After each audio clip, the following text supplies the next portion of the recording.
سلام زخبركم تخاتلتي مادو تي في كمي تخونو انا املاح مسكن صبو الله نسهمون كما يتصبو اوتلو بعد ملء تسفاي باركسلومي كمي جيرنا ناي فيسبوك اكاونت شمنا نغيرو زر مدبي قرب لكم زلهو سناي مكت بمجمرا ግን እቶም ሓደሽቲ ዝኾንኩም ኣብዛ ቻናል ሰብስክራይብ ግበሩ ኮሞን ኣብታጎን ናዘላ ቃጭል ክሊክ ግበሩ መታን ሓደሽቲ ዘውረርኩ ቪዲዮታት ብቁልጡፍን ኣብ ሓፂር ግዜ መታን ክበጽሓኩም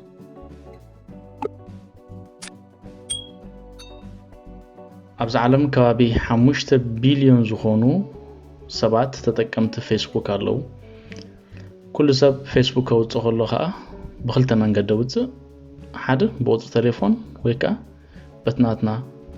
ኢሜል አካውንት በዚህ خلተ መንገድ ጌርና መስወጻና ተሐተና ሽም አሎ እንተ አይነት ሽም ክንጥቀሙሃና ማለት እዩ አነ ሐሽ ተጠቂመሉ ዘለኹ ብዚ ፍሽኽታ አመለይ ዝብል አካውንቲ ነዚ አካውንት እዚ አነ ተዘይፈተዮ ከመይ ይረቀይሮ መልሱ ሒዘልኩም መጽየለኹ ስለዚህ አብዛልዓሊ ሰለስተ ሽራት አሎ ነዘን ሰለስተ ሽራት ክሊክ እንገብረን ድሕሪኡ እንተ ሓት ገጽና ንወርድ settings and privacy ዝብል ምርጫ ኣሎ ብዚ ንዑ ክሊክ ንገብሮ ድሕሪኡ ኣብዛ setting ትብል ንኣቱ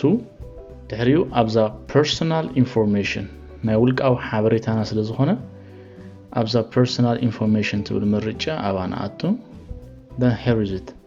ስለዚህ ኣብዚ ለት ሓበሬታትና ናይ personal information ማለት እዩ ስለዚህ ፍሽኽታ ኣመለይ ዘናው ክሊክ ገበር ስለዚህ ኣብዚ ናቲ ሽምና ንቕይረሉ ቦታ ማለት እዩ ስለዚህ ፍሽኽታ ትብል ኣነ ክቕይራ ደለኹ ለሰይ ያ ግእዙ ገብራይ ተመስገንካ ፈጣር ክብላይ ተመስገንካ ኣብዝኻ ፈጣር ክብላይ ድሕሪኡ ጽሕፈ ምስ ወዳእኹ ስለዚህ ኣብዚ first name middle name surname ብለና ኣሎ ኣብዚ middle name ተሊናኻ middle name ክንእትወሉኻ ንኽእልና ጸገም ይብሉ ድሕሪኡ ኣብዛ review change ትብል يملس مالتي review change اوكي ابز حجي مرجع باتن لا مالتي preview your new name كم زري خاتدلي تمسكن كفطار دي هادلي ويس فطاري تمسكن كا ስለዚህ كم اوبشن كلته يباتن لا مالتي اوكي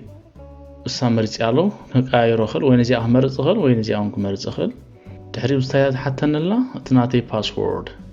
password controllable is very important ስለዚህ password ክጻፈላይ ድሕሪ ታብላ save change ስለዚህ ተናተይ Facebook account name ተቀይራላ ማለት እዩ ስለዚህ እቲ ዝቀየርናዮ ሽም ከመይ ከም ዝመስል እንድሕሪ ተመልስና ኣብቲ ናህና